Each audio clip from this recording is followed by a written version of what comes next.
Before we jump into this episode, I want to remind you that while Caitlin and Sophia are dietitians, we're not your dietitians. This means the information shared in the Food Freedom Fertility podcast is intended to entertain, educate, and inform. It is not a substitute for medical care. This information is not intended to diagnose, manage, or treat disease. Always consult with your doctor before making any changes. Welcome to another episode of our summer season of the Food Freedom and Fertility podcast. In case you are joining us for the first time in this episode, I am Sophia, registered dietitian nutritionist specializing in women's fertility.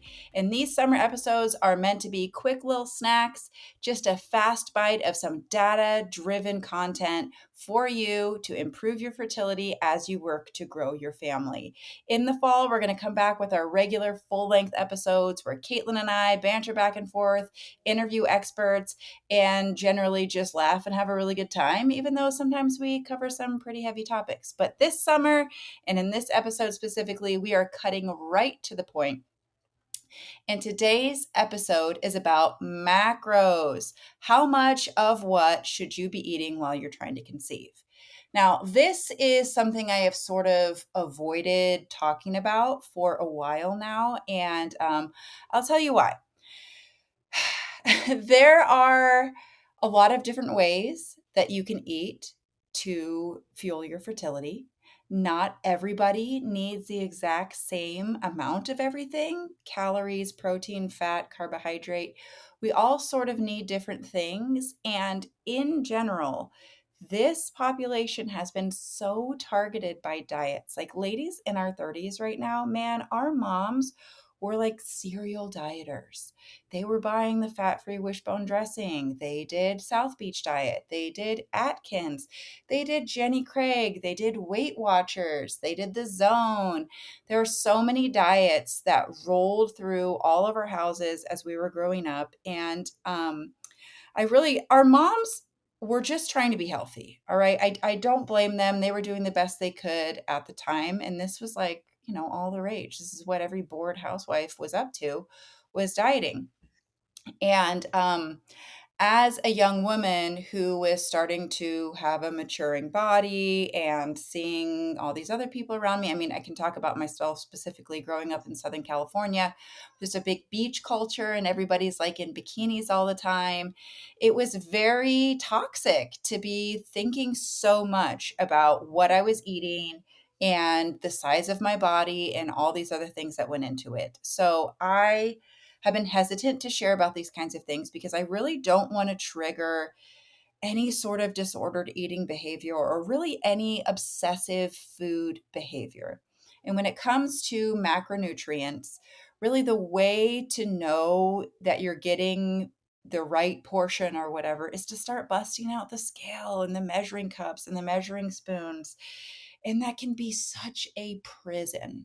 Such a prison. And so that's just sort of my disclaimer on this video, is that I guess video if you're watching on YouTube, audio if you're listening on one of our streaming platforms. But if you have a history of disordered eating, if you struggle with loving the size of your body, if you are really triggered by these kinds of things and can fall into obsessive eating habits very easily, this episode is not for you. Listen to any of our other episodes, okay? But this one can be really triggering. So I'm just putting that out there. However, I know that there are a lot of you type A gals out there as well that just feel so much less anxiety when you have a clear plan. I've worked with hundreds of you at this point, and I know you have like a spreadsheet for your supplements, and you have been measuring the amount of omega-3s you've been getting, even in your like canned salmon. You are so data driven, and that is who this episode is for. So I want you to go into this looking at your life with curiosity and with a desire to learn. Think of yourself as a scientist who is wanting to understand your body as best as possible, not as a judge, not as somebody who is saying whether it is right or wrong or enough or not enough. Do not judge your eating habits or your life based off of what I'm going to share in this episode. So this is our verbal handshake agreement that you will turn this off if you are triggered by food quantities like calories and grams of protein and things like this, and that you will use this information responsibly. Do not drive yourself crazy with this. Do not obsess. All right. Now that we've made that agreement, let's move forward. So there's a couple things you also have to understand before we go into this. Eating enough calories in general is always going to be the most important thing when it comes to your fertility. So eating enough at all is most important. Next, I would say, is eating enough protein, right? Eating high quality protein is the next important thing. The next step beyond that is getting in all your good micronutrients, making sure that you're getting in enough vitamin C and vitamin A, your antioxidants. Next, after that, is making sure you're eating enough fiber, which I'm going to kind of lump into the carbohydrate category in talking here today. Um, and then lastly is making sure that you are eating enough fat. And the final point that I'm going to make is the quality comes in after all of these points. So only if you can consistently eat enough protein, eat enough fiber, eat enough fat, can we then start talking about, well, Dirty Dozen Clean 15 with organics, and maybe going for the grass-fed beef, and maybe going for the pasture-raised eggs. Like, those things are all great, and they definitely support fertility, and they're wonderful things to do. But you first need to make sure that you are eating enough, and then we can start talking about all these other things. Because I know you, and I don't want you going out and being like, oh, well, this chicken's not organic, and this red bread roll probably has glyphosate, and a peel is probably on these blueberries. Like, no, enough with all of those things. Those thoughts aren't bad thoughts to have. They're just not helpful unless you're already hitting all those other points. Okay. So with that said, here is the goods. Everybody has different caloric needs, but in general, you are starting to go to the bad place if you are eating less than 1,800 calories a day. All of these diets where you were told to eat 1,200 calories, 1,400 calories, so that you can be skinny and that you don't have an intimidating figure to other women, or whatever it was that we were trying to achieve with these diets, I don't know. Throw that by the wayside. You need to be eating enough calories for your body to be consistently able to safely ovulate and share your life with the next generations to come. Your body is not going to get pregnant if it is afraid you're going to die from starvation during this pregnancy. So the bare minimum is about 1,800, with the top of the line for just the regular everyday gal. We're not talking about the elite athlete. We're not talking about the girl that's recovering from hypothalamic amenorrhea. We're not talking about any sort of, pathology here, just the average Jane who wants to get pregnant. The upper limit on calories is usually falling around 2,500 calories a day. What I also want you to understand is that your calorie needs shift throughout your cycle. So some days you're going to be more hungry than others, and you should follow those hunger cues. I find that in the beginning of your luteal phase is when you are the most hungry, with then the least hungry days coming right around the first couple days of your period, when you're maybe a little crampy, maybe a little tired. That's when your appetite starts to plummet, and then it will slowly pick back up and reach its peak in your luteal phase, because your basal metabolic rate has increased in your luteal phase due to all of that progesterone. So you naturally do need more calories during that time. So let's say that 1,800 basement, that's right at the beginning of your cycle, and that 2,500 ceiling is towards the end of your cycle, with paying close attention to your own internal hunger cues. Hey, podcast listener, we are taking a break from this episode to talk about our sponsor for this summer season, and that is, of course, Tempdrop. It has been no secret on this podcast for many years that Caitlin and I love Tempdrop, specifically because it measures your basal body temperature while you are still sleeping. This is so key to anybody who is, one, like me, and forgets to take their temperature in the morning, and two, who wakes up at inconsistent times. When you are manually using a basal body temperature thermometer, like one that you'd find at the drugstore or buy online, you have to take your temperature at the exact same time every morning. This is great if you have a really predictable schedule and you always know what you're up to. You wake up at the same time every day without fail. This is not great for those of us who maybe are trying for a second or a third baby and are already waking up in the night with our existing children. And so, when exactly was our temperature the lowest and which one are we counting as our wake up? This is also not great if you are a shift worker or if your schedule shifts even slightly. I'm talking about a 15-minute difference in when you wake up is going to skew your basal body temperature. That is why we love the Tempdrop on this podcast. It is such an easy and simple way to automate your fertility awareness method, regardless of your unique journey. It is great for if you have a irregular cycle, like if you have PCOS or you're recovering from hypothalamic amenorrhea and you want to know when and if you're ovulating at all and you don't have like a super consistent chart to start with. And it is great for anybody who just wants one less thing to think about. Tempdrop does not rely on your memory. It relies on science-backed data that is always improving and always growing and is truly the highest quality. Tempdrop is committed to supporting individuals with connecting with their bodies. They support to make things more accessible rather than replacing existing methods. Tempdrop is here to make what you're already doing easier. So if you want to try out Tempdrop and sort of automate your fertility awareness temperature taking, use code FFF15 at checkout at tempdrop.com. Next, we are going to talk about protein. Protein is having a moment right now. Everybody is obsessing about getting enough protein, and rightly so. Us gals were put on some pretty protein restrictive diets for a long time there. Many of us have dabbled in the world of plant-based eating, and eating enough protein is really important. It really is. But you don't need to be having massive, massive amounts of protein, especially massive amounts of fabricated protein. So this is like protein powders, protein shakes, things that have protein added to them where you would never usually find it. Like my husband came home the other day with a bag of protein popcorn. I kid you not. It was popcorn that was like tossed in cheddar flavored whey protein. It was not good. In case you were wondering, I did try it and it was a dusty, dry, weird popcorn that I would never recommend.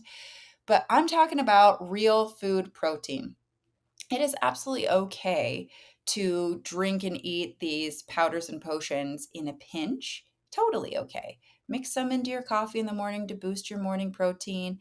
Bring a stick of collagen peptides with you to work so you can mix it into whatever you're having to make sure you're hitting your protein goals.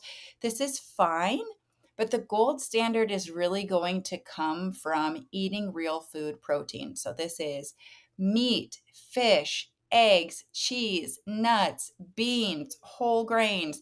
This is where you're going to be getting the majority of your protein each day. And that is the best place to find it.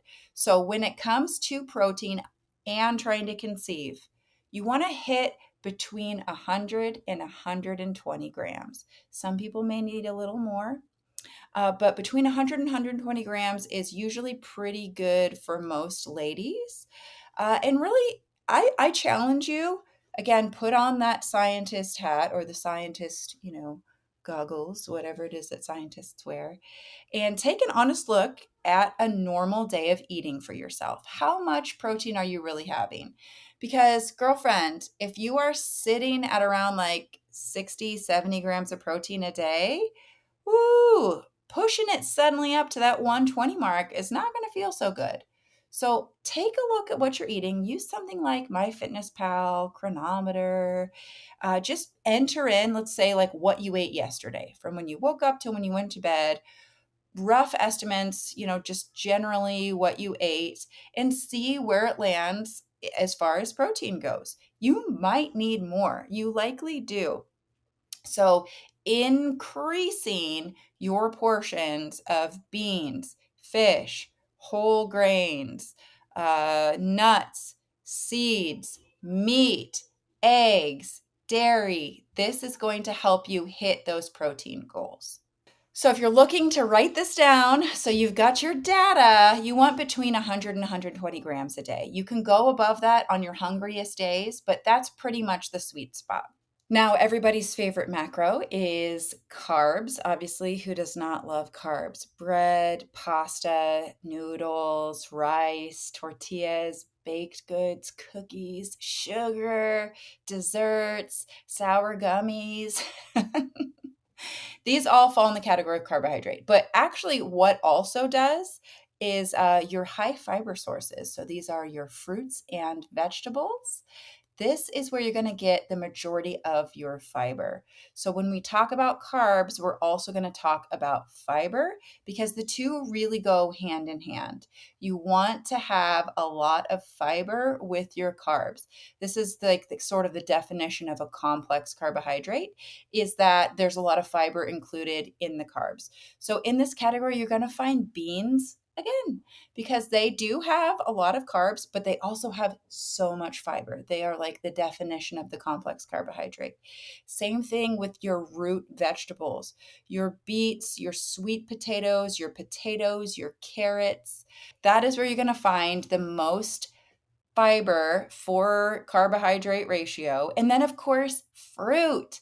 Your heavy hitters for fiber when it comes to fruit are berries, blackberries and raspberries being at the top, as well as things like pineapple, apples, pears, peaches, plums.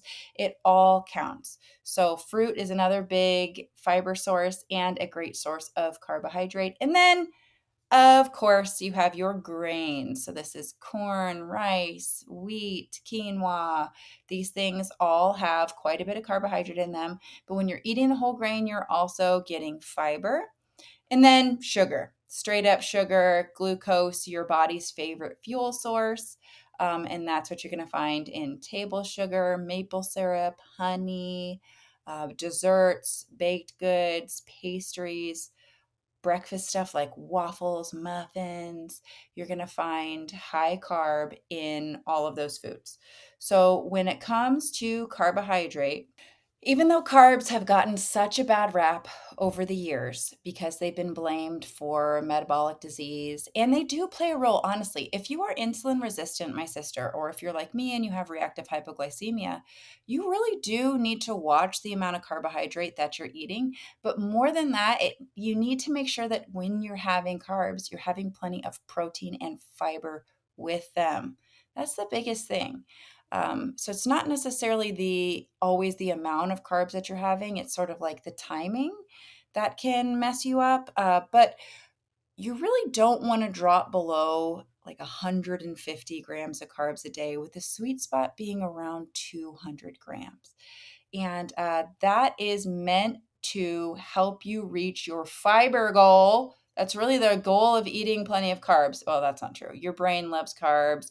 Your muscles love carbs. Your progesterone, you need plenty of carbohydrate in order to make progesterone. So, eating between 150 and 200 grams a day is going to help you a lot with that. But you need to be getting plenty of fiber alongside of it, minimum 25 grams of fiber a day. Okay. So your high fiber carbohydrates are what are going to help you reach that goal.